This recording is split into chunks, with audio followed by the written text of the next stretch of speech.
Fala, Nerdtech, tudo bem com vocês? Olha, estou aqui hoje em vídeo para vocês, hein? Antes era só podcast, agora não, agora é videocast. Estamos aqui no GFTcast, sensacional, hein? E a gente vai falar muita coisa, mas primeiro deixa eu me apresentar. Eu sou o Robson Agapito, QA por opção e agilista por prazer. Estamos aqui nesse maravilhoso ambiente com uma galerinha bem especial, hein? Primeiro, eu gostaria de apresentar para vocês eu de uma forma de acessibilidade, né? Então, eu sou meio careca, estou careca, eu não sou careca totalmente, apesar que minha filha fala o contrário. Tenho a pele clara, tenho barba, estou de barba. Hoje minha barba tá meio branca, cara, acho que tô ficando velho. Não, mas tudo bem. Tenho uma camiseta preta e com o arqueiro verde aqui. Hoje vou falar um pouquinho do arqueiro verde, tá bom? E comigo, quem está aqui comigo? Tem a primeira pessoa, que é um cara top, é o Jorge Proice. É o maior radialista do Brasil. Não é radialista, mas ele tem um vozeirão. Se apresenta, Jorge. Salve, salve, Agapito. Bom dia, boa tarde, boa noite aos nossos espectadores. Indo pela acessibilidade, Jorge Homem Preto, 45 anos, barba grisalha, tá? Careca, eu me assumo careca, ao contrário do Agapito, que quer ter cabelo, tá? E temos dois convidados maravilhosos aí, né, Agapito? Posso apresentá-los aí? Fique à vontade, Jorge, pode apresentar sim. Vamos lá. Trouxemos o Sérgio Gama, nosso CTO aí, tá? E o Marcelo Roberto, né? Nosso Cloud Engineer. E, pessoal, fiquem à vontade de se apresentarem também aos nossos espectadores. Ok, posso começar, então? Aqui, os mais novos? Pode ser? Olá, gente. Olá, pessoal. Tudo bem? Eu me apresentando aqui também, pessoal com acessibilidade aí. Eu sou moreno, estou careca, uma barba grisalha, mas ela está pintada. E estou com camiseta preta também da GFT. Acho que é isso. Olá, bom dia, boa tarde, boa noite. Sempre quis falar isso, hein, pessoal? Foi um prazer aqui. Primeiro, obrigado, gente, por esse convite de estar aqui nesse primeiro GFTcast. Estou bastante honrado. Então, Marcelo Azevedo, tenho 48 anos, tenho muito cabelo. Inveja. Barba grisalha, cabelo grisalho, um pouquinho acima do peso, sou branco também. Estou vestindo uma camisa social aqui, branca com alguns detalhes em azul. E vai ser um prazer conversar com vocês aqui, compartilhar conhecimentos. Antes de a gente começar, eu queria falar uma coisinha para vocês sobre o assunto geek desse momento, para a gente linkar o episódio, né? A gente vai falar sobre o Arqueiro Verde, Oliver Queen. Vocês conhecem o Oliver Queen? Tem algumas histórias na internet sobre ele, tá? Algumas coisas que são de quadrinhos, algumas coisas que são do Arrowverse. Então, mas eu vou tentar juntar algumas coisas que eu achei legal, tá? Oliver Queen, ele adorava Robin Hood quando ele era criança. Ele amava Robin Hood.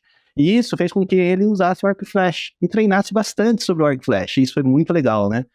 Só que ele, quando estava treinando, e ele errou um arco e flecha e matou um pequeno animal. E ele ficou complexado com isso. Aí nos quadrinhos falam que quando ele estava viajando com os pais dele, e os pais dele foram atacados por alguns animais que chegaram a morrer, ele não conseguiu defender os pais, ele estava com arco e flecha e não conseguiu defender, e perdeu os pais. Já no Arrow, não. O pai dele morreu quando ele estava numa lancha, naufragou a lancha, e ele foi para uma ilha lá na China, e ficou um tempo lá, ficou 5 anos sumido. E com isso, ele era meio mimado, né? Nesse da lancha, ele já era mais adulto, já não era novinho ainda. Ele ficou 5 anos lá, mas já era mais adulto. Só que ele era mimado. Ele se achava muito, era aquele Mauricinho riquinho. Preconceito com os Maurício, né? Não tem problema. Não é nada, nenhum preconceito com o Maurício, hein, tá? Mas ele era aquele riquinho mimado, que tinha tudo na mão e tudo mais. E lá ele aprendeu, ele se evoluiu como pessoa. Ele teve alguns treinamentos específicos lá, tanto sozinho com outras pessoas que foram treinar ele, que conseguiu evoluir. Nesse tempo, quando ele voltou, ele conseguiu reerguer a empresa da família e conseguiu se organizar com processos e conhecimento que ele não tinha. A parte financeira dele evoluiu muito por causa disso, por causa desse conhecimento. Então, nessa parte de finanças, processos e conhecimento, que a gente vai entrar nesse assunto agora. E o assunto é sobre FinOps. E esses dois especialistas que estão comigo aqui vão mandar muito bem para explicar para a gente o que é. Não é mesmo? Não é por aí, Jorge? Isso mesmo, Agapito. E para a gente começar o nosso programa, vamos lá, vou passar essa primeira pergunta para o Goberto, tá? Goberto, explica para a gente o que é FinOps. Com todo prazer. Bom, vamos lá. A gente sabe hoje em dia que no mundo corporativo das empresas, a adoção de nuvem tem aumentado em escalas impressionantes. Todas as empresas estão passando por um processo de transformação digital e estão, né, habilitando vários recursos na nuvem. Isso foi muito bom para as empresas, porque ela conseguiu, né, dar uma agilidade, criar uma vantagem competitiva fora do comum. Nós sabemos que os processos antigos de entrega de aplicativos locais eram bem mais morosos, bem mais complexos. A compra de equipamentos era bem mais lenta. E agora com a nuvem isso acelerou demais. Só que toda ferramenta ou toda metodologia nova, ela tem uma contrapartida. E no caso da nuvem, são especificamente os gastos. Uma vez que a gente conseguiu granularizar os gastos na nuvem em valores assim impensáveis, hoje a gente não consegue controlar os custos se a gente não tiver alguma coisa para nos ajudar a isso. E o que é essa alguma coisa? Como é que eu posso, então, em vez de ter a nuvem como um problema, ter a nuvem efetivamente como uma vantagem competitiva dentro de uma organização? Foi daí que nasceu o termo FinOps. FinOps, no bom português, né, é um acrônimo da palavra Finanças e Operações, da tradução em inglês livre. E que nós entendemos que é a forma de habilitar o gerenciamento de custos da nuvem numa organização. Ou seja, com o FinOps, que é na verdade uma cultura, e aí vocês entendem muito bem como agilistas, o quão é difícil a implementação e a mudança de uma cultura dentro de uma companhia, FinOps também tem toda uma jornada para implementação, para garantir que isso não seja simplesmente uma ação, e sim um processo recorrente dentro da empresa. Então, em suma, FinOps vai habilitar uma empresa para gerenciar esses custos de uma forma eficiente, gerando um investimento sobre o retorno. Porque nós sabemos que corporações visam retorno. Elas investem em pessoas, equipamentos, processos, produtos e esperam um retorno sobre isso. E nada melhor que FinOps para garantir que a nuvem realmente tenha uma eficiência nesse retorno. Então, assim, com isso a gente consegue garantir que a empresa vai ter altos benefícios na utilização de FinOps. FinOps tem várias formas de ser implementado, ele é totalmente personalizado dependendo da companhia, visto que as companhias são diferentes entre si e contêm processos e estruturas únicas. Então, o FinOps também tem essa flexibilidade de se adaptar à companhia. O que a gente pode entender como FinOps, eu uso muito essa comparativa com DevOps, que talvez seja um termo mais conhecido no mercado, porque já se estabeleceu há alguns anos e mostrou realmente o seu valor, né, com a aplicação da entrega contínua, né? O FinOps é um termo baseado nesse mesmo cunhado, dessa mesma junção, e que garante que equipes diferentes, pessoas, stakeholders, colaboradores, todo mundo que esteja envolvido dentro de uma organização e que precisa utilizar a nuvem, tenha o conhecimento e use realmente os custos a favor ou contra. Correto, Gama? Você consegue complementar? Eu acho que a gente finalizou aqui por aqui. Você falou tudo, né? O cara deu uma aula agora, ele contou toda a história. Professor Goberto. Professor Roberto, né? Concordo plenamente, gente. Eu trabalho com Cloud Computing já há uns 10 anos, e Cloud Computing a gente defende a ideia de que a grande diferença é a possibilidade de crescer, escalar, usar recursos conforme a demanda. Mas aí vem o perigo que o Roberto falou muito bem, que é o cuidado com não estar sendo eficiente, né? E a palavra é essa, né? A gente, como empresa e na área de tecnologia, a gente suporta para que a empresa seja eficiente. E ser eficiente é fazer melhor com menos, né? E cuidando das despesas. Então, realmente, se não se tomar esse cuidado e não tiver essa cultura, e aí foi bem dito também, eu acho que depende de pessoas, né? Processos, ferramentas, ou seja, não é só cultura, é ferramenta, é processo, estabelecer processo para você realmente ser mais eficiente no uso da tecnologia, né? Porque Cloud Computing, eu tenho recurso ilimitado, né, para fazer o que eu queira, de forma muito rápida. Então esse é o perigo, né, de você estar sendo ineficiente no uso da tecnologia. Perfeito. É interessante, né? Porque a parte financeira importa muito e muitos não olham para isso e só vai ver depois que gastou. Então, se a gente não tomar cuidado com isso, acho que a gente se complica. Imagina um empresário, principalmente, fala assim, cara, o cara não tá nem sabendo o que tá fazendo, tá gastando um monte. E só vai ver depois, e aí vai ter que pagar. E aí, Gabito, desculpa, só um ponto, né? Aí fica aquela conversa assim, pô, eu saí do on-premise, gastava uma quantidade de dinheiro e agora eu tô gastando mais com cloud, me disseram que ia gastar menos. É, exatamente. Aí eu tô ficando careca, né? De perder dinheiro, não posso, falou. Exatamente. Eu diria que a gente tem visto isso em larga escala, que normalmente o termo FinOps aparece dentro das organizações no momento que os números de gastos com a cloud aparecem no balancete.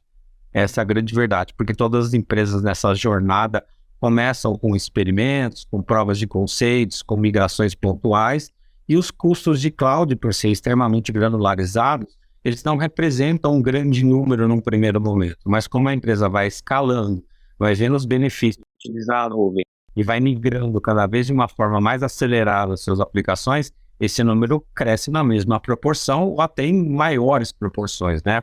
Porque a nuvem cobra pela utilização e não simplesmente pela compra do equipamento, como era o modelo antigo.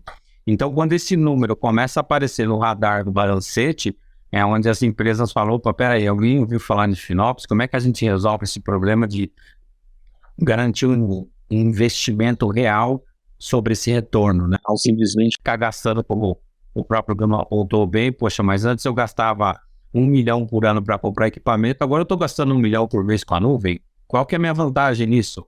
A vantagem é que você normalmente, já por padrão, uma empresa que não roda FinOps, desperdiça 40% dos seus recursos em nuvem.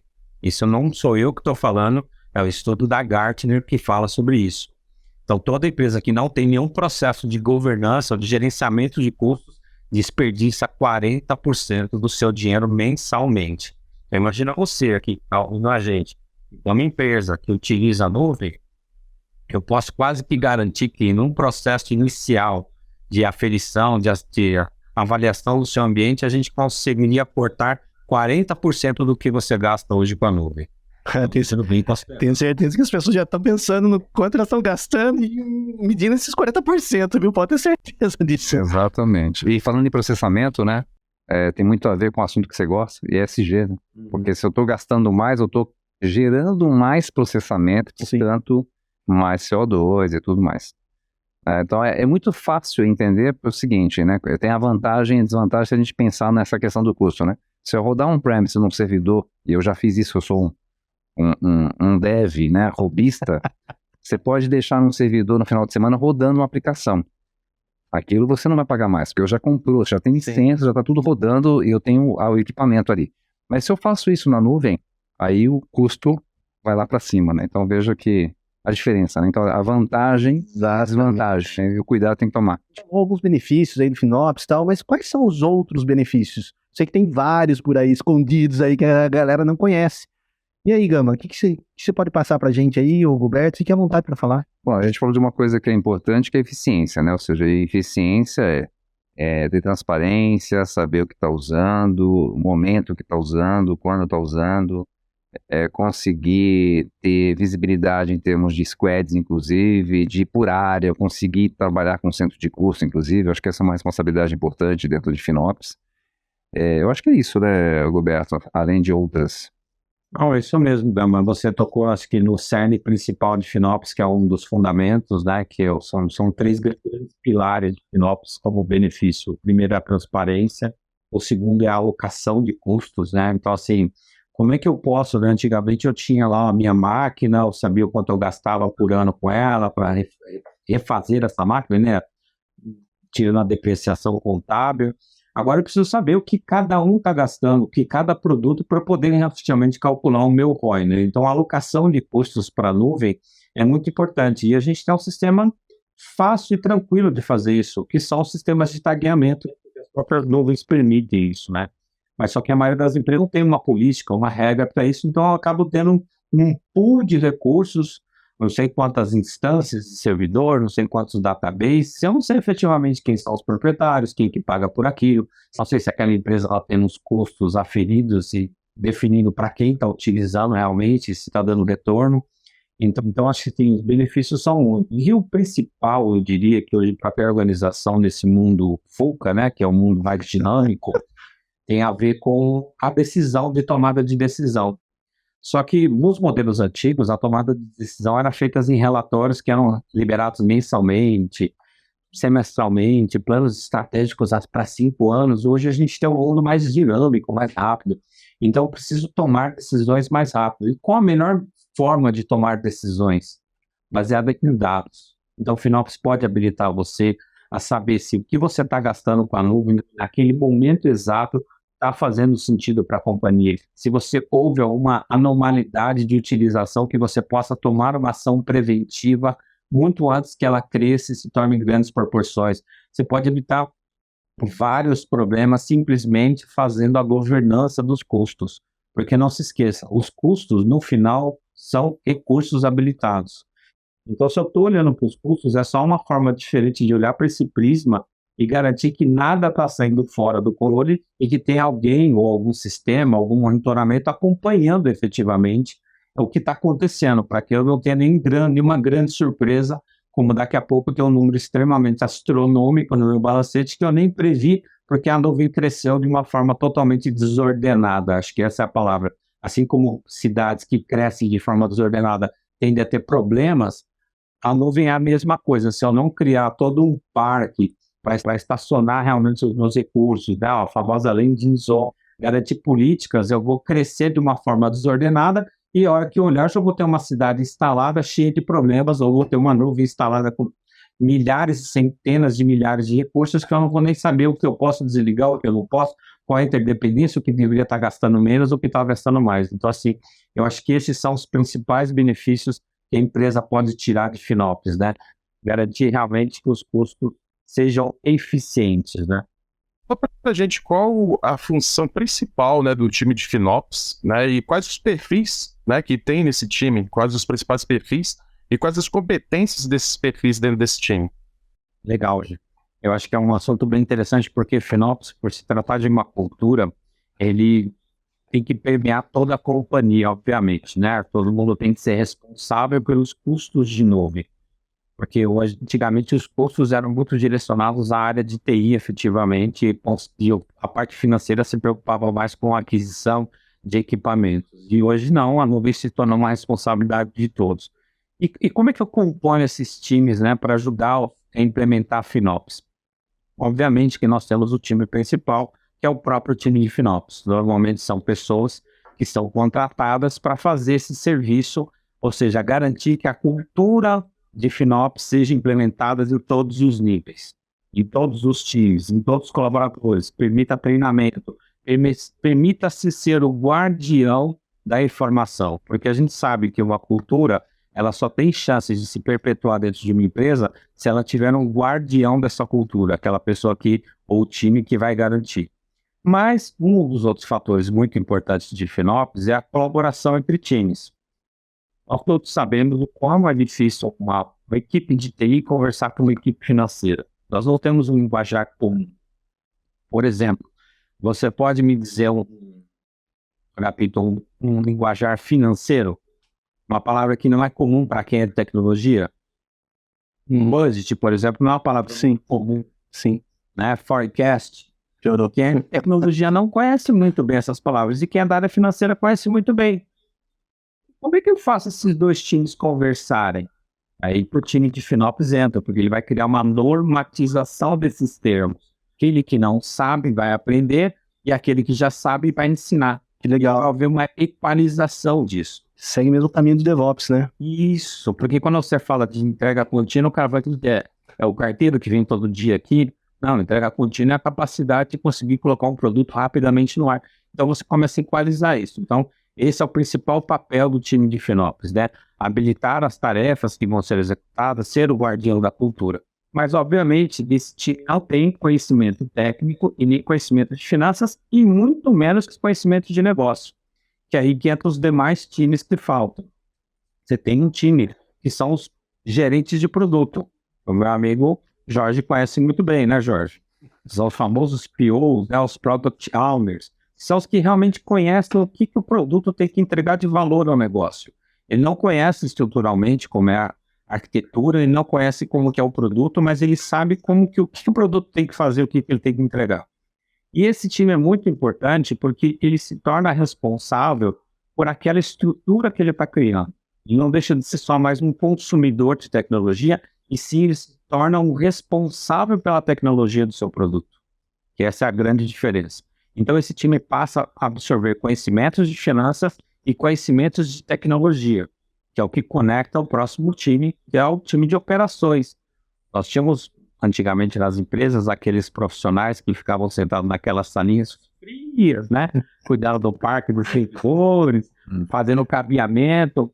Isso não existe mais hoje em dia na nuvem. A responsabilidade do parque da nuvem, das instalações, são dos provedores. Mas a gente tem os responsáveis pela habilitação desses recursos, que são as pessoas que vão lá, que rodam os códigos, que sobem máquinas, que fazem configurações de rede. Ou seja, tem uma infinidade de coisas para que a nuvem funcione. Pode parecer ser simples, mas não é tão simples quando você tem uma complexidade grande de produtos. E esse time de TI também não é um time que se preocupava muito com o valor de investimento pontual. Ele se preocupava com o orçamento anual. Aí eu tenho que comprar X servidores, fazer a requisição para o departamento de finanças fazia o processamento, verificava se ele tinha esse valor no orçamento do ano para fazer a compra. E aí é que a gente conecta com o time de finanças.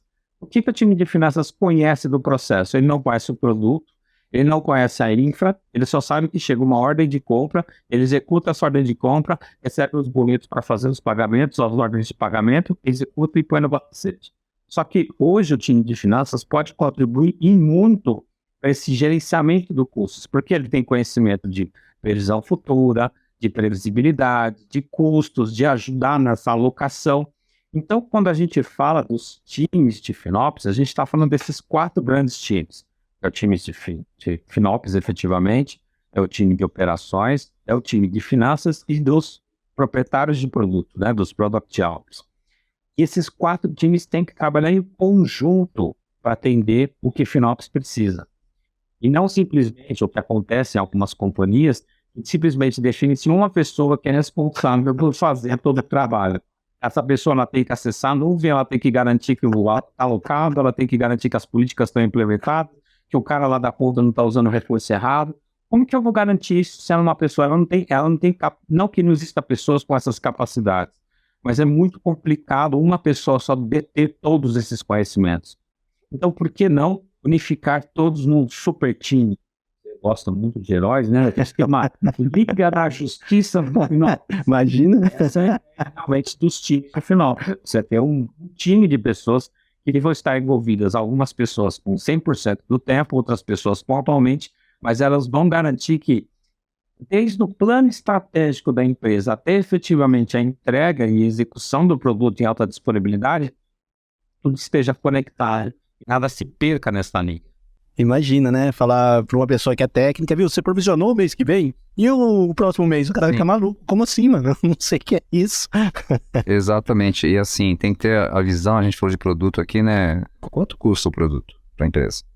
E quem que vai pagar isso? Esse produto é rentável? Exatamente. Porque uma coisa é eu pegar todas as despesas de TI e jogar dentro para o pessoal de finanças, né? Pessoal de... o CFO e dizer, olha, o custo de tecnologia está em tanto. Mas o que significa isso? Isso é despesa? Não. Na verdade, eu tenho que conhecer os produtos e saber quanto custa esse produto, ou seja, a operação desse produto. Isso é importante saber. Né? Quanto custa a operação? Então, acho que é uma informação, ou seja, é cultura, né? É processo. Então, não adianta. Então, é muito fácil eu pegar todo o custo de TI e dizer que agora é uma despesa de TI e jogo lá para o pessoal do finanças e falo, paga aí. O interessante é que ele consiga responder para os executivos da companhia para onde está indo esse recurso. Então, produto A, produto B, produto C. Porque até para tomar decisão. Então, o produto A não está me gerando nenhum tipo de lucro ou rentabilidade, mas está me gerando um custo altíssimo. Enquanto o produto C, né, tem um custo baixo, mas está me gerando muita renda. Então, acho que é uma informação importante. É assim que funciona uma empresa, né? De novo, ser eficiente. Né? Se eu não tiver essa visão, não sou eficiente. Bem, enfocando um pouquinho agora nas equipes de DevOps e de desenvolvimento, o que esses caras técnicos podem ajudar no FinOps? Ô técnico, posso começar? Depois você Eu acho que é tudo. Eu acho que de todo esse time que foi falado aqui pelo Roberto, que é exatamente, né, o time ideal, e a gente sabe que, no fundo, as empresas não trabalham com os times ideais, né? A gente fala aí de várias áreas, é necessário ter um engenheiro de dados, cientista de dados, ter um arquiteto, não sei o quê, mas a gente acaba tendo algumas pessoas que são os coringas, né? Voltando aí para o mundo nerd, né? E essas pessoas. Então, assim, como é que pode ajudar?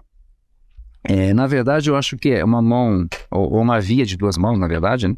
Essa informação é importante do que está sendo feito e aí trabalhar a cultura de squads e produto. Então, tudo a ver também aqui com o que o Jorge, vocês trabalham, né? Ou seja, eu preciso entender esses times baseados em produtos e aí os times de desenvolvimento estão alocados a esses produtos. Uma vez feito isso, eu consigo dimensionar e saber custo, né? Então, tem que conhecer dentro desse time o que está sendo feito, o que vai ser consumido, ou seja, o que está vindo da arquitetura, o que eu preciso para colocar aquela solução no ar, né? Eu preciso entender isso.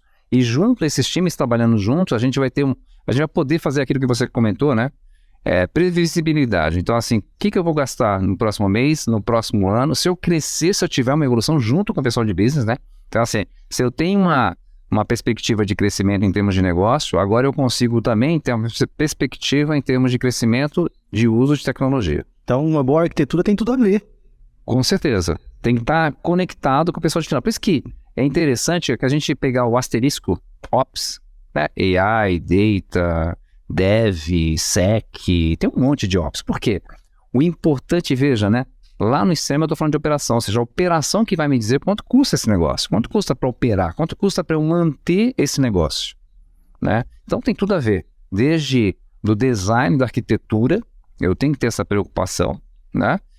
Não preocupação, mas pelo menos saber o que eu estou fazendo, saber para onde que vai seguir em termos de custo. Então o pessoal de FinOps está ali, eu acho que em todo o ciclo, né, Roberto? Desde o pessoal de desenvolvimento que tem que estar com inputs ali para o pessoal de FinOps e participando, porque eu preciso de gente que conheça a cloud, né, que conheça a arquitetura. Então, acho que esse time todo trabalha junto, né? Quando a gente fala de Ops, de alguma forma, esses asteriscos Ops, eles se interagem para poder, no final, entregar correto, de forma ágil, né, e com custo adequado e de forma eficiente. E é aquilo, né? Porque você faz uma arquitetura que é perfeita, não é esse é o mundo ideal da arquitetura, aí dá prejuízo. Então, quer dizer, isso não é o mundo ideal para a empresa. Então, aí o FinOps ajuda nisso, né? Exato. Eu diria que, bem colocado no Gama, que eu colocaria em plus a mais esse Ops, né? E aí entra o DevOps, o FinOps. A operação, ela hoje se tornou responsável pelo ambiente de nuvem. E quem melhor que o próprio responsável por montar essas estruturas pode garantir que eu estou montando a estrutura ideal? Que eu estou fazendo uma observabilidade dessa estrutura para garantir que ela está tendo eficiência financeira, além efetivamente da eficiência operacional. Porque não faz muito sentido dimensionar um recurso muito maior do que o necessário.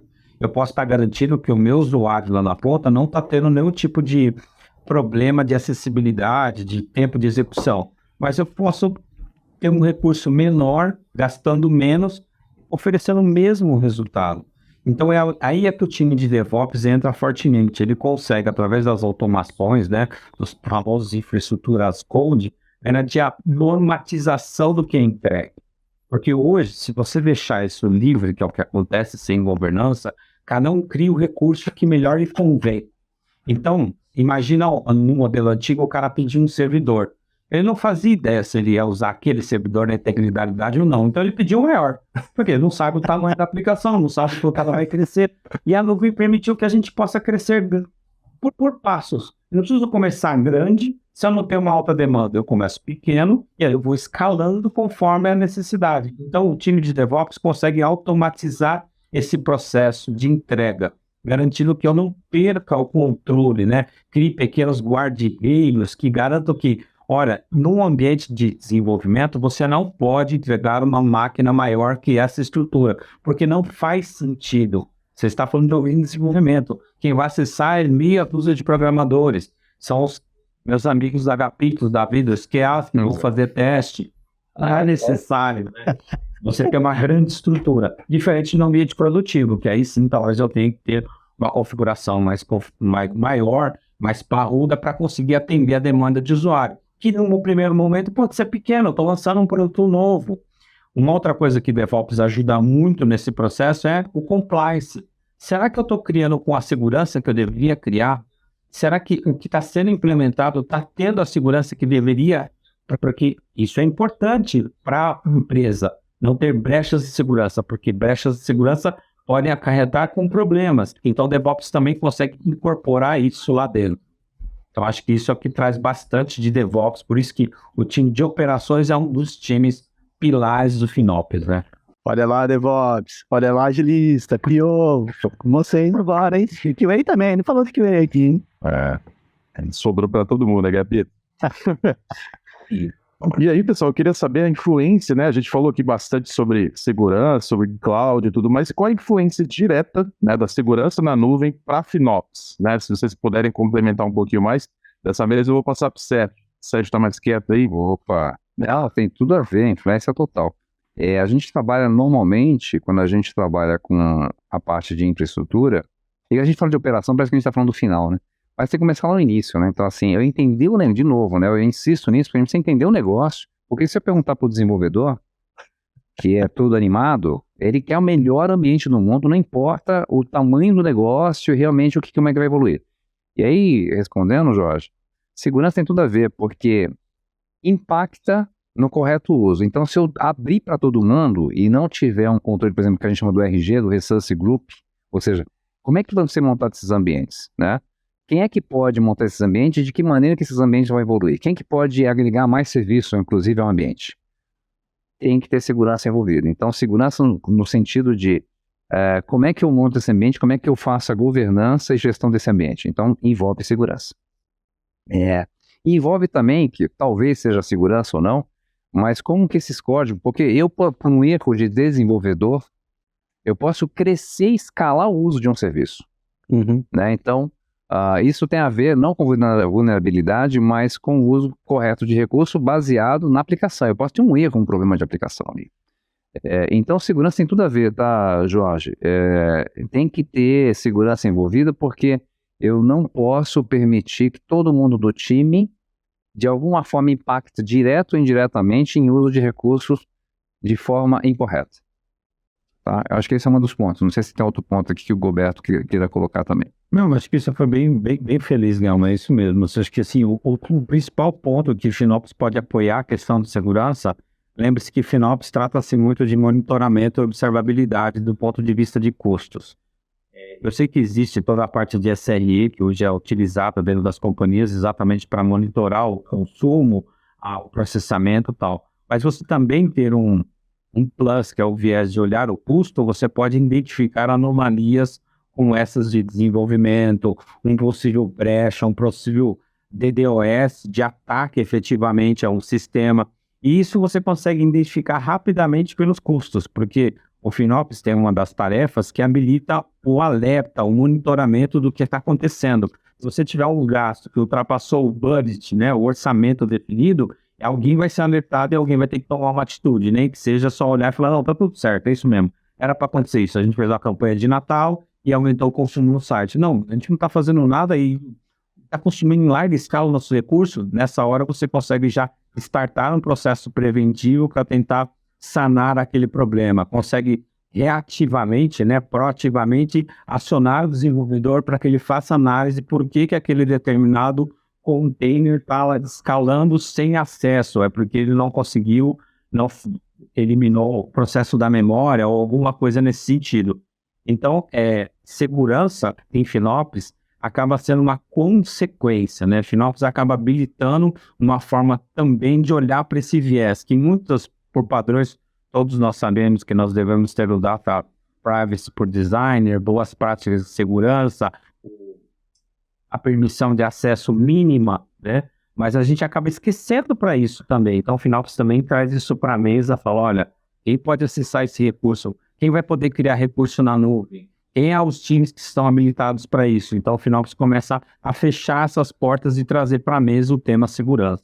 Então, acho que faz total sentido isso, né? Putz, muito legal isso, hein? Mas quais são as ferramentas que ajudam o time de FinOps? E dá para tem alguma ferramenta que faz multi-cloud, para usar em vários clouds, ou não? Tem que ser específico num cloud único, né? E não consigo usar multi-cloud para ter o FinOps. Gabito, deixa eu começar aqui, depois o Roberto, ele remata. Eu acho que tem que começar com aquilo que já vem, que já tem como ferramenta que faz parte da nuvem. Então já existem algumas formas e ferramentas, são ferramentas que já na própria nuvem tem. Então, a própria calculadora, primeiro para você saber o que você vai usar, o que você vai gastar, baseado no negócio, baseado em volume, então já começa por aí, né? Você tem uma estimativa, aliás, antes disso, né? Você tem uma estimativa correta. Existem algumas coisas dentro de Resource Group, dentro das áreas que você monta na própria nuvem, que você pode monitorar, criar alertas, inclusive, de consumo, criar tags, ou seja, você começa a dividir custo baseado em tag, então você começa agora a ter visão.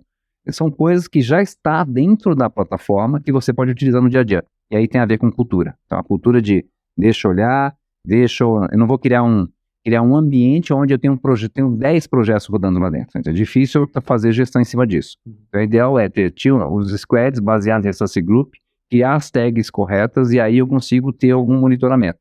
E aí, lógico, existem ferramentas específicas, inclusive, para fazer com multi-cloud, que acho que o Roberto pode falar melhor do que eu. Sim, muito bom. Eu acho que você usou, assim, os provedores de nuvens, de uma forma geral, eles estão começando a olhar com esse viés muito forte para a parte de FinOps. Porque é uma cobrança natural do mercado. Muitas vezes, quando o mercado começa a gerar uma demanda, os próprios provedores acabam garantindo isso. Então, a nuvem já tem trazido várias ferramentas que são totalmente gratuitas para você utilizar, porque é de interesse da nuvem que você consuma mais, mas que você consuma eficiente para que você se sinta confortável em cada vez aumentar o seu parque de recursos, a utilização da nuvem. Então, a nuvem já consegue oferecer a calculadora, ela tem vários dashboards, vários acessos às informações de faturamento, no menor nível de granularidade. Ela já permite toda essa alocação através de tagueamento dos recursos, então isso facilita muito.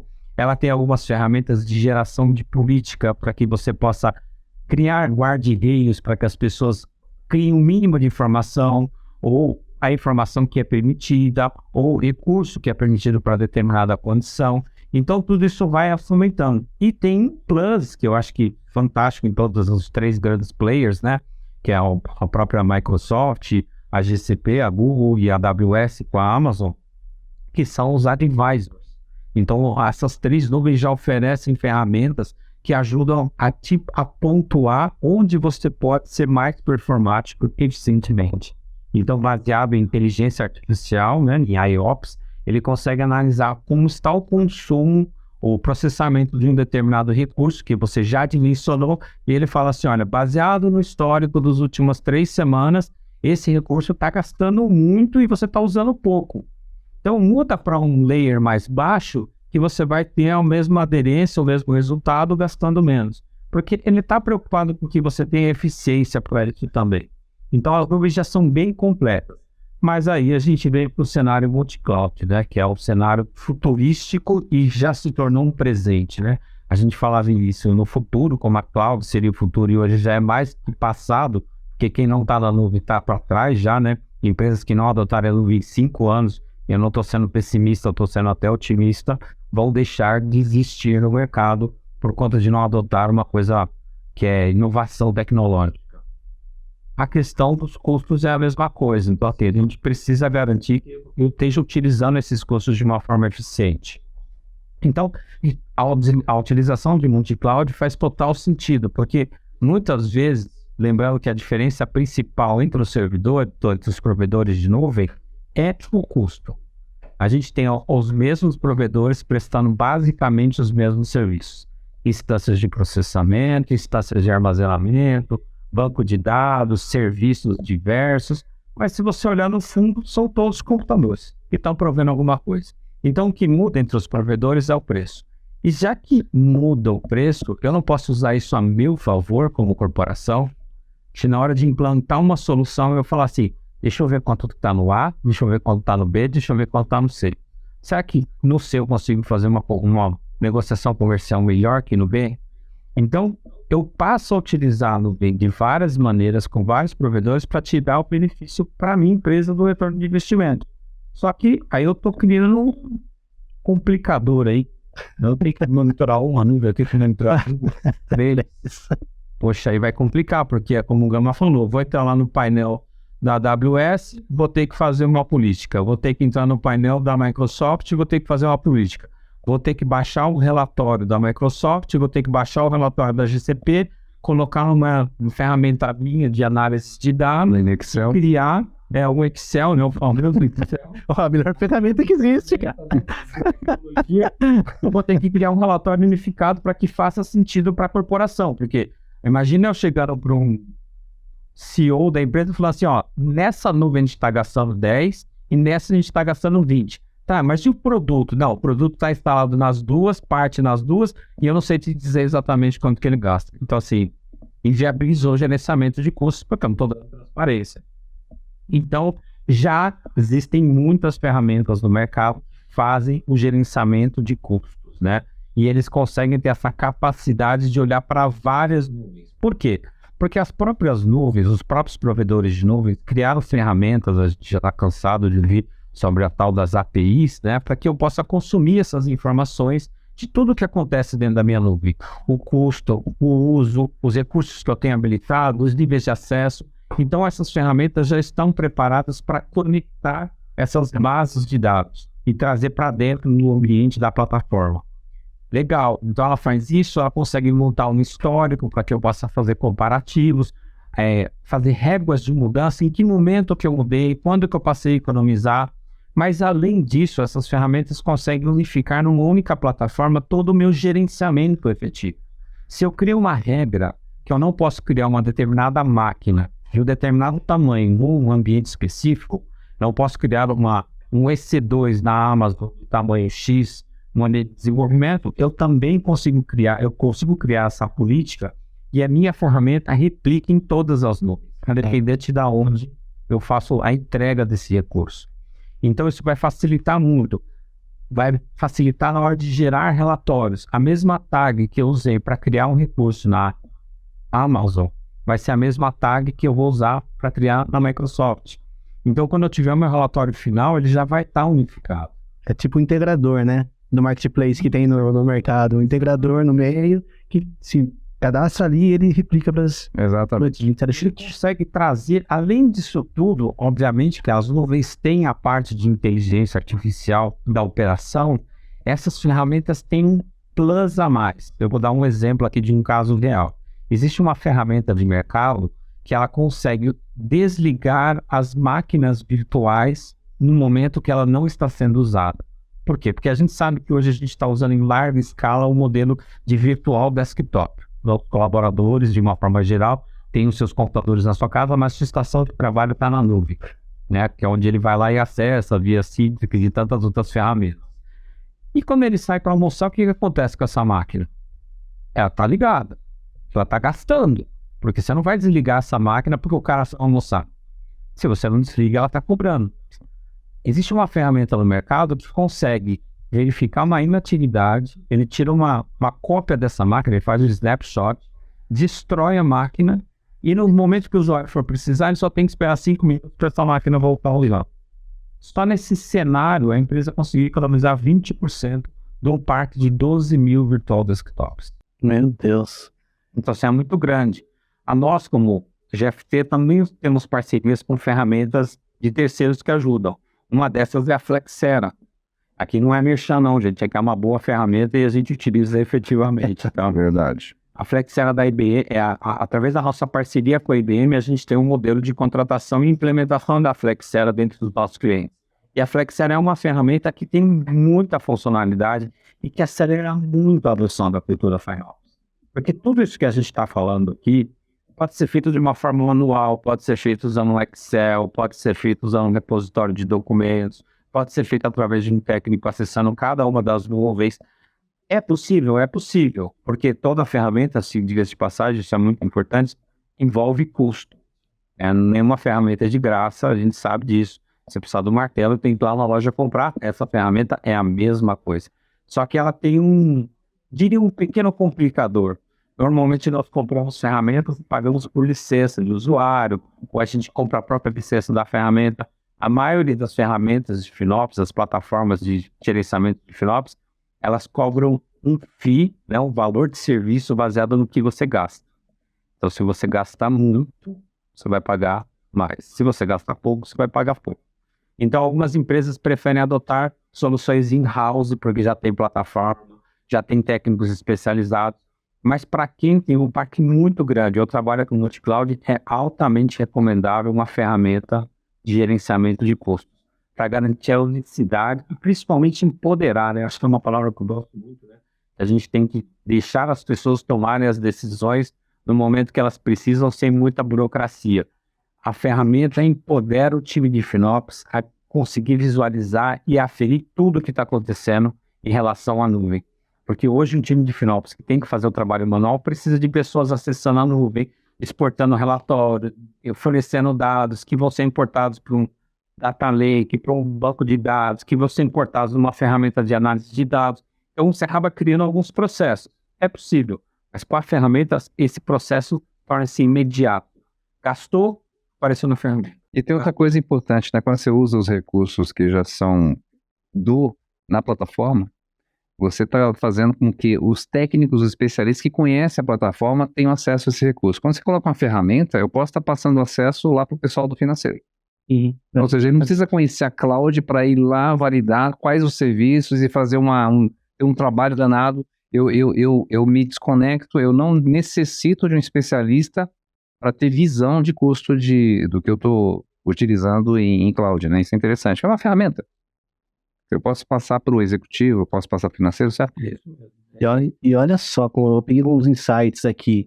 Vocês comentaram aí na hora do almoço, de desligar, e depois tem no snapshot, 5 minutos para ligar. Muitas vezes a gente fica pensando, cara, por que demorar 5 minutos aqui e economizou milhões? Sim. Entendeu? Então, se até essa informação, olha como é importante aqui o nosso videocast, hein? Essa informação eu não sabia. Eu não vou ficar passando raiva por causa de 5 minutos depois. Tá? Muita gente não foi mandada embora, a gente economizou dinheiro para contratar mais pessoas por causa desses 5 minutos que todo mundo tá Exato. abrindo mão. Exatamente. Só se organizar, porque todo mundo às vezes liga a máquina, vai tomar um café e já passou. Exatamente. Eu sou um pouquinho mais antigo, eu tive computadores assim, tão potentes. Eu sou novinho. Antigos né? E há alguns 386, talvez a maioria não comprou falar nesse sistema de computador, que acordava antes para ligar o computador. Então a gente esperava lá 5 minutos carregar o sistema, o Windows e tudo mais, e ninguém morria por isso, porque a gente se acostumou. Não existia imediatismo. Fenômeno imediatismo, exatamente isso. Então, assim, a gente pode se organizar realmente para, assim, por isso que a nuvem tem uma grande vantagem, né? Ela consegue permitir que você só pague por aquilo que você está usando. Se você não estiver usando, está na sua mão desligar ou descomissionar aquilo. Então, isso é uma grande vantagem, diferente de um computador que a gente compra e coloca na nossa casa. Já comprou. Se ele vai estar ligado ou não, o máximo que ele está fazendo é gastar energia. Agora não está gastando mais licença, processamento, nada disso. O problema da cloud é que você deixou ligado, a luz. A gente Você falou do 386, né? Tinha o 286 antes, né? Daí você digitava o DIR, você via aparecendo lá as letras. Daí tinha o 486, você dava um DIR, você não via mais. Falei, nossa, que sensacional. Fazia rápido, nossa, que coisa. Então, vamos lá. Bastou uma imagem e ela carregou por link. Ela carregava por blocos, assim, você não conseguia ver. Ela carregava o primeiro bloco. É isso aí. Isso aí, eu não sei, eu não conheço, tá? Eu não conheço. Isso aí eu também não conheço, não. Eu vi no filme. Mas a Giovana que tá aqui, ela que conhece. Ela tá aqui, ela não quer mais. Ela tá aqui, mas ela tá aqui. Doida pra falar, mas... É a produção, sabe a produção que tinha assim, parte, então tem uma produção aqui, tá dando a gente aqui, né? Então ela falou que conhece, né? Conhece, tô sempre, né? Confirmando aqui, sim.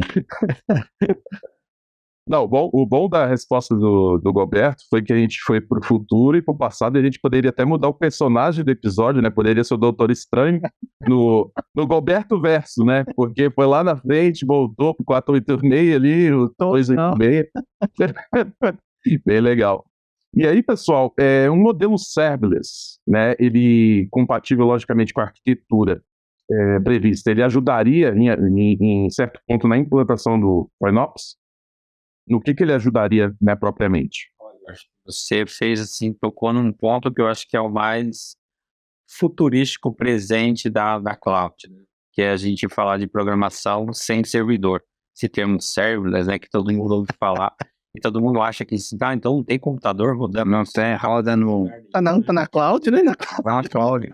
Já não tem lugar nenhum. Eu acho que assim, com o modelo serverless, para refrescar aqui pro pessoal, né, que é a capacidade de a gente executar um código-fonte sem estar associado efetivamente a uma instância, ou seja, você não tem a responsabilidade da dimensão do recurso que vai ser utilizado para aquela execução de código, você não é responsável pela memória, pelo armazenamento, você não é responsável por nada. Você é responsável pelo seu código-fonte. E a responsabilidade da execução em alta performance, em alta disponibilidade, é a responsabilidade da nuvem, do provedor. Esse é o modelo mais perfeito até o momento para a questão de alocação de recursos.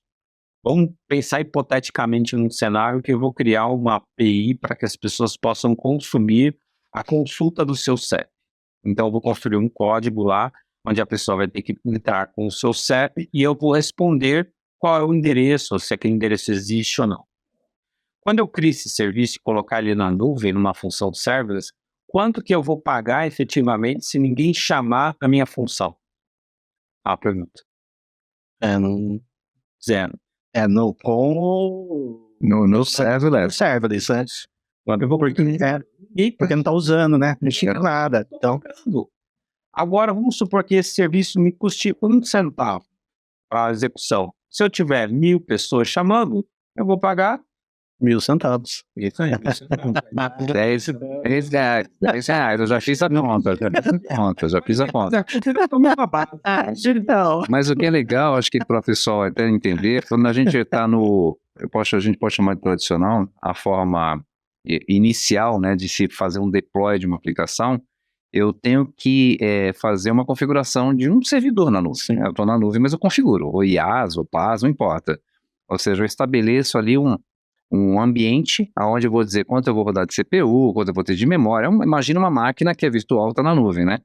Então, exatamente o que o Roberto está falando aqui é o seguinte, eu não faço isso. Porque se eu colocar essa mesma API de consulta de CEP e colocar num servidor, vamos colocar num servidor de 4 megas de memória, né, com uma configuração básica. Se eu tiver 10 pessoas que fizeram pesquisa durante esse mês, eu estou pagando essa infraestrutura por um mês inteiro. Porque eu pago por isso. Usando não. O serverless não. O serverless eu faço a chamada de API na hora que o sistema ele é executado, ele coloca a máquina necessária para rodar para responder essa chamada de API e libera. Não estou pagando mais nada. Então paguei para executar. Então se eu tiver 1 milhão de chamadas, eu estou tendo 1 milhão de chamadas, né, de alguma forma eu estou tendo demanda para isso interessante. Eu vou pagar por 1 milhão. Mas então é uma resposta interessante para a FinOps, né? Para ser eficiente no uso de tecnologia. Eu vou pagar no momento que eu preciso e a quantidade que eu necessito, porque também tem isso, ele vai escalar. Sim. Como eu falei, eu posso ter 1 milhão, ele vai escalar automaticamente, responde esse 1 milhão de chamadas e libera. Interessante. E aí vem de novo a equipe de arquitetura, né? Porque, lógico, não é toda a arquitetura, toda a aplicação que cabe em serverless. Às vezes você tem arquitetura que não cabe. Mas discutir isso e identificar, tanto com a parte financeira quanto a parte de tecnologia, de estrutura, de arquitetura, o arquiteto tem que saber. Aí, arquiteto, com você agora. Muito bom. Isso mesmo. O Gama foi bem feliz nesse exemplo, né? Voltando, por exemplo, do SEB, ele conecta melhor até com o FinOps, e a gente volta para alguns termos de FinOps que são bem técnicos, mas eu gostaria de pontuar aqui, que é a questão do showback, chargeback, que é um modelo de destinação de custos, né? Showback é aquilo que eu sei que é do Gama, é a responsabilidade dele, mas toda companhia tem recursos compartilhados, que é o caso do serviço de consulta de CEP. Tem vários departamentos que utilizam esse serviço. Mas quem que vai pagar por esse serviço, então? A companhia? Não, porque o departamento A usa mais que o B. O B nem usa esse serviço. Então, para que eu consiga alocar melhor os meus custos e chegue em valor de produto, eu consigo, através do serverless mais eficiente, dividir o custo total do mês pelos demandantes. Então, se o departamento A foi o que mais fez 50% das consultas e aquele recurso no final do mês me custou R$ 1.000, ele vai pagar R$ 500. Eu vou destinar R$ 500 para ele. Vou fazer a divisão, né, o chargeback desse custo com cada departamento. Então, o serverless habilita muito rapidamente isso, trazendo além da eficiência de custos, porque eu só pago por aquilo que eu estou usando, ainda me habilita de dividir os custos corretamente no caso de recursos compartilhados. Então, é o melhor cenário. Então, eu vou transformar tudo em serverless a partir de agora. Não, você acabou de explicar isso para a gente, que é uma decisão arquitetural. A gente tem empresas que têm modelos super diferentes de projetos e de necessidades. Mas eu diria, gente, que se a gente parar para pensar e olhar, no final, muita coisa pode ser utilizada com o modelo serverless. É que é mais trabalhoso, dá mais trabalho gerenciar tudo isso, garantir a conectividade, a segurança, né, o compliance das práticas de mercado. Mas é o modelo do Ideal. que já está se tornando presente agora. E você falou tudo. Tudo começa na arquitetura. Então não dá para fazer uma arquitetura de qualquer maneira e depois se preocupar só na operação quando você tá... Porque você pode tomar uma decisão de uma API dessa que a gente está dando como exemplo, de novo, SAP, e colocar num ambiente onde ele é muito pesado, com Kubernetes, com Java, E aí você não consegue, depois na operação você percebe que, se eu tivesse feito com serverless e com a linguagem ou um framework mais leve, eu estaria gastando muito menos e teria sido muito mais eficiente. Então, acho que qualquer assunto que a gente colocar aqui para discutir, tudo começa na arquitetura. Ou seja, a arquitetura não é, então como é que eu resolvo o SAP? Eu coloco um programa para rodar que acessa uma base de dados, recebo um parâmetro e devolvo. Pode ser qualquer coisa, rodando Java, ou Python, ou Node.js, ou linguagem C. Posso rodar um Delphi dentro de uma máquina virtual de Windows? Pode. Só que isso vai ter impacto tanto na DevOps como todo o ciclo, né? Ou seja, se a gente olhar o ciclo, então, bem colocado por você, a arquitetura tem que começar a olhar tudo isso, segurança, né? Ou seja, security by design, olhar a questão de FinOps, é importante estar olhando lá na arquitetura, ou engenharia, né? Aí se a gente fosse por isso, sim, o arquiteto não está olhando a engenharia, mas a engenharia falou, calma aí, aqui é serverless. Por isso que o time de operações faz tanta parte do time, é tão importante no time de FinOps, porque muitas coisas já estão instauradas dentro das companhias. Os sistemas, as rotinas, os dimensionamentos, as arquiteturas. Quem que pode apontar que eu estou no caminho errado hoje? É FinOps. Porque a partir do momento que eu começar a ferir e alocar, eu vou ver que aquela solução em Delphi lá está gastando muito e ninguém está usando. Então, talvez eu não conseguiria ou até descomissionar ou modificar por um modelo mais eficiente. Aí as empresas começam a pegar o que ela já tem na nuvem, que já está funcionando, e se transformar numa versão que funciona muito melhor. Então, o FinOps joga essa luz para que eu saiba quanto que cada produto gasta para que ele exista. Então, vai agregar muito e vai permitir que empresas economizem dinheiro, invistam em mais recursos, em mais inovações, em mais tecnologias e até mantenham a sua perpetuidade, porque FinOps, a gente fala muito de gerenciamento de custos de nuvem, mas toda vez que a gente fala de gerenciamento, no fundo a gente está gerenciando risco de alguma maneira. E custo para a nuvem é um risco. Se eu crescer demais, eu posso falir a empresa. Por mais que ela tenha um excelente produto, se ela estiver gastando mais do que ela está ganhando, ela está tendo um problema, né? Então, acho que o FinOps ajuda muito nesse sentido. E agora eu tenho uma pergunta, vou voltar à pergunta. Agora eu vou fazer pergunta, pode? Será que QA não teria que ver isso? Ai, QA, olha assim. QA não deveria olhar o que está sendo usado, porque teste de upload e custo disso, quando rodar um teste, falar, olha, isso aqui não está legal. Está legal funcionalmente, mas isso vai gerar um custo absurdo. Não sei, mas eu estou sacaneando aqui agora. Se o QA fizer isso, vai ser o melhor QA do mundo, tá? Porque o foco principal do QA é diminuir custo. Ele vai falar assim, cara, onde que a empresa perde dinheiro? É aqui, então é ali que eu tenho que testar. É ali que eu tenho que garantir que não tenha bug. E eu, como QA, muitas vezes eu testo aonde? Na arquitetura. Eu já vou direto na arquitetura. Como que é a arquitetura aí? Deixa eu ver. Para evitar o bug. Não chegar depois lá e tá o bug lá. Entendeu? Então o financeiro tem total a ver com o QA. Sim. E nós vamos lançar o primeiro QA FinOps do Brasil. Pronto, compartilha agora. Porque eu não tinha pensado nisso, né? Por isso que eu lancei aqui, que eu falei, porque... Nós vamos conversar, mas nós vamos avançar nesse assunto, Gama. Legal. E, pessoal, o seguinte, como que a galera pode aprender mais sobre FinOps, né? Como que os nerds que estão com a gente aqui, esses nerds techs que estão com a gente, podem aprender mais sobre FinOps? Qual é a dica que vocês dão para eles, tá? Porque aqui a gente tá com 2 mestres aqui, ó. Depois a gente vai falar um pouquinho deles aqui. Mas qual é a dica final que vocês dão para esses caras? Ou essas caras, né? Ó, eu tô olhando com uma dica aqui, eu quero fazer um... Bom, vamos lá, gente. Antes de eu fazer o merchan, efetivamente, então, acho que assim, o primeiro ponto, assim, hoje a gente tem um negócio chamado internet, que eu acho que ajuda bastante. Você se digitar só no Google lá, FinOps, você vai achar uma pancada de material, assim, muitos artigos, matérias. Eu acho que é um bom começo, porque a gente tem vários níveis de artigos, né, para a pessoa começar. Mas, obviamente, que a GFT, tendo especialistas in-house, né, dentro de casa, também fornece essa informação. Então, vocês vão poder, aqui vai estar o link aqui embaixo, mentira, eu não sei onde vai estar o link, vai ter o atalho, aqui em cima do lado, vai ter um atalho para um white paper que a GFT disponibiliza. O que esse white paper tem? Esse white paper foi escrito por especialistas da GFT para te dar os primeiros passos, o que realmente tem que entrar no radar de uma companhia. Então, a gente tenta, através desse documento, a GFT dar os nortes para que você possa contactar a GFT, contratar a gente para te ajudar a reduzir, gerenciar esses custos, né? E, obviamente, ter noção para poder conversar internamente. Porque, lembre-se, a iniciativa de FinOps é uma iniciativa da empresa. Normalmente, as consultorias, elas apoiam. Então, quanto mais informação você tiver e aprender sobre isso, vai ajudar. Assim como o DevOps se tornou uma profissão do momento, o FinOps se tornar, com certeza, em pouquíssimo tempo. O segundo canal, que eu acho que é muito importante, mas aí exige um pouco da questão do idioma inglês, existe uma organização mundial chamada FinOps.org. Vocês também podem encontrar aqui o atalho. É uma fundação que dissemina informações sobre FinOps. Eles têm algumas certificações que ajudam também, processos para certificação, para treinar profissionais que integrarão times de FinOps.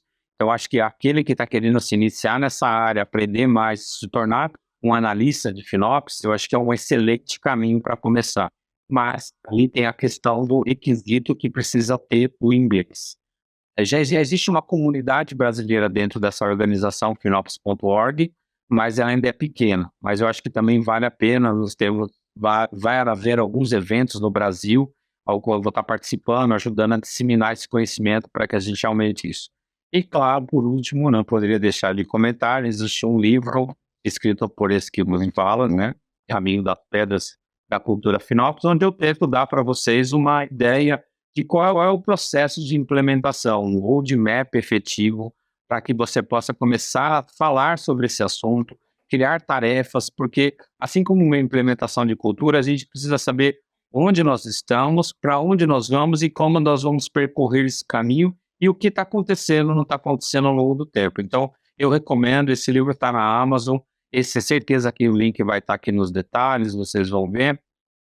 Eu tentei escrever esse livro para tentar ajudar as pessoas a se interagirem melhor sobre o tema financeiro e operações, né, o FinOps, para que eu acho que todo colaborador, independente se a empresa utiliza ou não o FinOps, é responsável por aquilo que a gente monta para onde a gente trabalha, né? Então, assim, eu acho que quanto mais técnicos souberem sobre essa informação de FinOps, eu acho que isso vai ajudar muito as empresas a serem mais performáticas do ponto de vista de entrega dos seus produtos, assim como já é com DevOps, com a parte de desenvolvimento, com a parte de arquitetura. Então, acho que é importantíssimo vocês, todos os técnicos que estão assistindo aqui, ter pelo menos o famoso 101, o básico.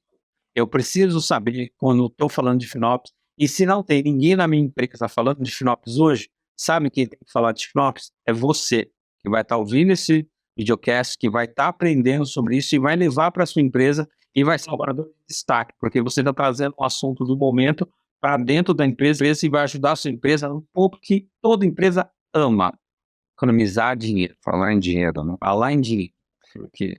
E aí, não, eu tenho um ponto aqui, aproveitando aqui um espaço para fazer o merchan, você fez o seu merchan, fazer uma merchan da própria GFT, gente. Vocês estão assistindo Eles são especialistas, trabalham na empresa. Quer levar para a empresa? Lógico, seguir aqui as recomendações do nosso especialista Gilberto. É importante até para conhecimento próprio e reconhecimento da cultura, né? FinOps, primeiro, ter a cultura no sentido de ter a preocupação sempre, né? Para tudo que a gente fizer dentro de uma empresa, ser eficiente, né? Gastar o dinheiro do jeito correto e o menos possível. Mas tem uma coisa importante, a gente aqui como GFT, se você quiser levar isso para dentro da empresa, esse é um serviço GFT, né? Está aqui o Gilberto, que é o nosso especialista, o nosso head com FinOps também, né? Que a gente pode levar essa cultura através de fazer um assessment, de fazer um discovery, ir na empresa, entender o momento da empresa, o que é importante para a empresa estar medindo, né? E passar para a empresa, através de serviço, essa cultura e utilização de ferramentas, configuração, né? Governança, sustentação, então isso a gente faz, né? Então vamos fazer um merchan aqui do que a gente faz no dia a dia, a gente é pago para isso. Então, desculpa, teve que fazer o merchan aqui para quem estiver assistindo. Esses caras estão folgados aqui. Tá dando merchan aqui, não tá ao vivo, né? Tá gravado. Mas é isso aí. Bem, é uma satisfação estar com os dois aqui, são mestres do assunto, né? O Marcelo Gilberto e o Sérgio Gama, eles são sensacionais. Pessoalmente aqui, cara, são muito mais lindos. Não, brincando, são muito mais inteligentes aqui, é muito legal conversar, uma energia muito boa de conversar com eles. Passaram muito conhecimento pra gente, esse conhecimento foi sensacional, tá? Porque muita coisa eu não conhecia, tenho certeza que o Jorge também não conhecia, Giovana, produção, não tá lá, entendeu? Conhecia, e a gente variou pra gente sobre FinOps. Lógico, tem muito mais assunto. A gente falou 1 horinha aqui, né? 1 hora não é tanto. Sim. Mas a gente vai conseguir desmistificar muita coisa. E isso é bem legal. Muito obrigado pela presença de vocês dois. Foi sensacional. Nosso primeiro videocasting, ó, com pessoas especiais aqui. E é isso aí. Fala aí, Jorge. Agapito, só queria saber do Marcelão aí, se esse livro aí é para sorteio para os nossos telespectadores, né? Ele só fez o jabá mesmo, vai levar o livro de volta. Cadê, Marcelo? Marcelo é filho único. Mas a gente É filho único? Beleza. fazer um sorteio, eu acho que seria bem interessante. Eu tenho algumas Seria legal, hein, Marcelo? pra gente fazer aí um sorteio de uns 5 livros aí, eu acho que é válido, hein? No mínimo. Acho que a gente pode Fica a ideia, viu? funcionaria essa metodologia aí de sorteio, mas eu acho bem válido sim. Eu me comprometo a fazer a doação dos livros. Aí sim. Beleza, Marcelo, obrigado. Obrigado, Marcelo, obrigado, Sérgio, foi um prazer começar, eu acho que a gente começou com o pé direito, né, Agapito? Abençoados sendo os poderes de Oliver Queen, né, ou do Doutor Estranho aí com o Marcelão, né?